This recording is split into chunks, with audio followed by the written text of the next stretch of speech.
अभिवादन स्वीकार करें, मैं उदय पठानिया। लेकिन अभिवादन तो सरकार स्वीकार करे और जो संवेदनाएं हैं वो हिमाचल के बेरोजगार स्वीकार करें। उनके साथ हमारी संवेदनाएं हमेशा की तरह जुड़ी हैं। हम तो चाहते हैं कि ऐसा मौका आए कि आप लोगों को बधाई दें, आपका अभिवादन करें, लेकिन हालात ऐसे हैं कि हम आपका अभिवादन भी नहीं कर सकते, आपका स्वागत भी नहीं कर सकते, आपको बधाई भी नहीं दे सकते। पिछले कल जो विधानसभा का मॉनसून सत्र है उसका आगाज हुआ और बड़ी खुशी की बात थी कि इसमें सबसे पहले जो सवाल लगा था वो बेरोजगारों से जुड़ा हुआ था। और ये सवाल क्या था, जरा आप ये जान लीजिए। बेरोजगारों से जुड़ा हुआ ये सवाल भरमौर के विधायक डॉक्टर जनक राज, श्री नैना देवी जी के विधायक रणधीर शर्मा, बड़सर के विधायक इंद्रदत्त लखनपाल और धर्मशाला के विधायक सुधीर शर्मा ने पूछा था। और जो संबंधित मंत्री थे इसका जिन्होंने जवाब देना था वो खुद मुख्यमंत्री थे। इस सवाल में क ख ग घ ङ और च इस तरीके से ये अलग अलग विभागों से इस सवाल को पूछा गया था। इसमें पूछा गया था क भाग में कि वर्तमान सरकार के गठन के उपरांत दिनांक 31/7/2024 तक सरकार द्वारा कितने अधिकारियों कर्मचारियों को सेवा विस्तार दिया गया, विभागवार व पदनाम सहित इनके वेतन भत्तों और अन्य सभी व्यय का ब्यौरा दें। सरकार कर्मचारियों की सेवा निवृत्ति आयु बढ़ाने का विचार रखती है। दूसरा भाग था जो ख था, उसमें यह था कि दिनांक 01/01/2023 से 31/2024 तक के वित्त विभाग के पास किस किस विभाग, बोर्ड एवं निगम से सेवानिवृत्त कर्मचारियों को सेवा विस्तार अथवा पुनर्नियुक्ति देने बारे कितने मामले प्राप्त हुए और इनमें कितने मामलों में स्वीकृति प्रदान की गई, कितने मामलों को अस्वीकार कर दिया गया, कारण सहित ब्यौरा दें और वर्तमान में कितने मामले कब से लंबित हैं। और ग भाग में इसमें पूछा गया था कि वित्त विभाग किस नीति के अंतर्गत इनको सेवा विस्तार पुनर्नियुक्ति के मामले में स्वीकृति दे रहा है या फिर मामलों को अस्वीकार कर रहा है, ब्यौरा दें। अगले हिस्से में पूछा गया था कि सरकार में कितने ओएसडी को कैबिनेट रैंक का जो दर्जा है वो हासिल है। इसी के साथ अगला सवाल था कि इन पर व्यय की जाने वाली धनराशि का ब्यौरा, नाम, पद और कार्यालय वार ब्यौरा दें। लास्ट सवाल था इनकी सेवाओं से सरकार को क्या क्या लाभ हुए, ब्यौरा दें। लेकिन जब जवाब की बारी आई तो ये कहा गया कि सूचना अभी एकत्रित की जा रही है। एक और सवाल इसमें पूछा गया था उसका ब्यौरा तो लगभग सामने आ गया, जिसका जो ब्यौरा था वो सरकार ने दे दिया गया। और इसमें बताया गया कि साल 2021-22 में जो बेरोजगारी की दर थी वो 4% थी।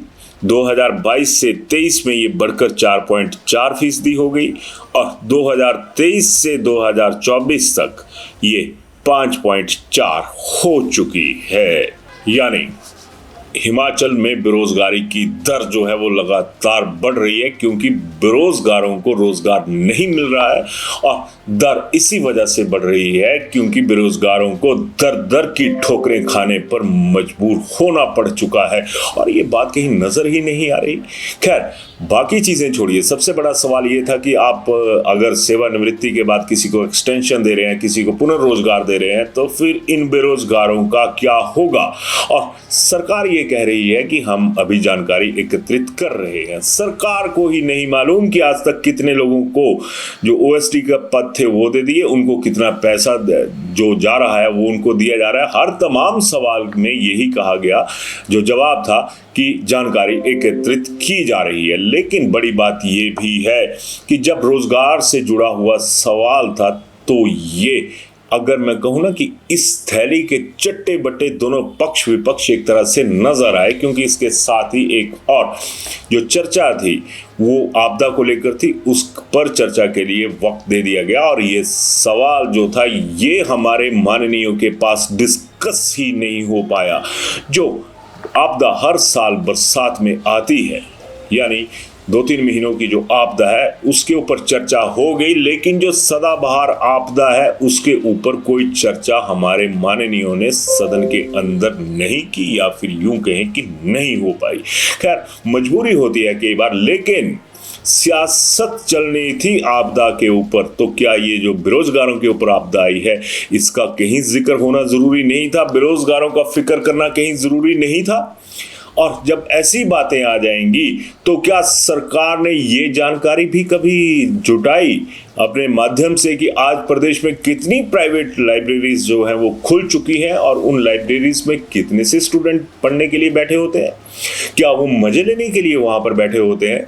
एक बच्चा अगर घर से दूर आकर लाइब्रेरी में पढ़ रहा है तो उसका खर्चा कितना होगा, उसका खाने का रहने का कितना खर्चा होगा? क्या सरकार के पास इसका भी कोई आंकड़ा है? जाहिर सी बात है कि अगर ऐसे सवाल पूछे जाएंगे तो दर्द हर तरफ होगा, लेकिन वो दर्द आम आदमी के लिए साझा हो सकता है, नेताओं के लिए वो साझा नहीं हो सकता।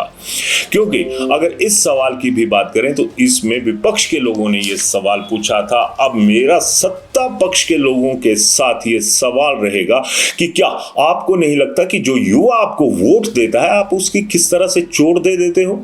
क्या इन चीजों का कोई, एक तरह से कहें कि आपको कोई अंदाजा भी है? अंदाजा छोड़िए, आभास भी है कि कितने दर्द से हमारे जो लड़के लड़कियां आज की डेट में वो जूझ रहे हैं।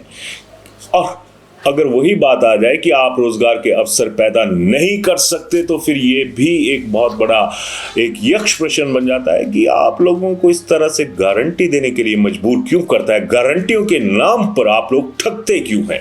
आज भाजपा इस सवाल को पूछ रही है। मेरा भाजपा के साथ भी सवाल है कि कांग्रेसियों ने जो करना था ना, या सत्ता पक्ष ने जो करना था वो उन्होंने कर दिया। अक्सर आप जब सत्ता काल में भाजपा थी तब भी ऐसे ही कहा जाता था कि जानकारी जुटाई जा रही है और आम आदमी से जुड़ी हुई जानकारी आप लोगों के पास नहीं होती है। तो क्या ये सियासत के लिए पूछा गया एक सवाल नहीं था? हाँ, साधुवाद जरूर बनता है इन विधायकों को कि कम से कम इन्होंने चाहे सियासत निभाने के लिए ये सवाल पूछा हो, लेकिन सरकार के पास सियासत के तौर पर भी इसका आंकड़ा नहीं था। आज तमाम तरफ शोर है कि जो चेयरमैन है, वाइस चेयरमैन है, उनकी सैलरीज बढ़ा दी गई, ओएसडी को कैबिनेट रैंक के दर्जे दे दिए गए। आम आदमी के पास क्या दर्जा रहा है? किसी के पास इस बात का जवाब? अगर आप अपने चेयरमैन की सैलरी 30,000 से बढ़ाकर 1 लाख से ऊपर लेकर जाते हैं, माननीयों के जो भत्ते हैं, वेतन हैं, उनको बढ़ा देते हैं, तो चंद हजार की नौकरी देने में क्या समस्या है? फिर ये आप नहीं कह सकते कि आपके पास जो वित्तीय संकट है वो है। वित्तीय संकट तो आम आदमी के लिए, वित्तीय संकट तो उन बेरोजगारों के लिए है जो आज लाइब्रेरी में बैठे हुए हैं, पढ़ रहे हैं, लेकिन उस पढ़ने का फायदा क्या? इससे तो सियासत का जो पाठ आप पढ़ाते हैं ना, युवाओं को वो पाठ जरूर पढ़ना चाहिए कि इस पाठ को पढ़ने में, सियासत के पाठ को पढ़कर वो सबक भी सिखा सकते हैं आपको। क्योंकि आप कोई कांग्रेस की टिकट पे जीत जाएगा, कोई बीजेपी की टिकट पे जीत जाएगा, और जो बच्चे एक किराए की टिकट लेने के लिए मोहताज होते हैं उनका पत्ता आप लोग किस आधार पर काट देते हैं? बहुत सारी बातें हैं, लेकिन पिछले कल जो हुआ बेरोजगारों के साथ वो एक भद्दा मजाक ही कहा जा सकता है। क्योंकि आपको भी मास बेस्ड पॉलिटिक्स करने की आदत है। क्या आपदा इन बच्चों पर नहीं आई है? क्या इन बच्चों पर जो समस्याएं हैं, जो एक इनके ऊपर कहर बनकर आपदा गिर रही है बेरोजगारी की, क्या उसके रास्ते साफ करना जरूरी नहीं है? लेकिन बात वही आ जाती है कि जब इन तमाम मुद्दों को हवा मिलने का थोड़ा सा मौका आता है तो ये मुद्दे ही हवा हो जाते हैं। और आज दूसरा दिन है, ना जाने आज सदन में क्या हो रहा होगा, किस तरह की चर्चाएं हो रही होंगी, लेकिन एक दूसरे की पीठ थपथपाने में, एक दूसरे की पीठ लगाने में ये जो हमारे सियासतदान हैं, जो हमारे लोग हैं, ये ज़्यादा फोकस करते हैं। और इनको तो छोड़िए, आम आदमी जिसके बच्चे यहाँ पर लाइब्रेरी में बैठे हुए हैं या सड़कों पर धक्के खा रहे हैं, आप लोगों ने कभी पूछा कि हमारे बच्चों का गुनाह बता दीजिए? नहीं पूछेंगे, आप मत पूछिए। लेकिन एक दौर याद रखना जो आएगा, आपसे यही बच्चे पूछेंगे कि हमारे लिए आपने क्या किया था।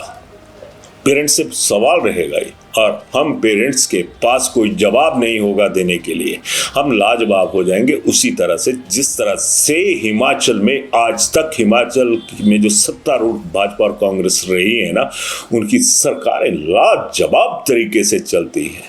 हम लोग एक तरह से कहो ना कि निरुत्तर रहते हैं।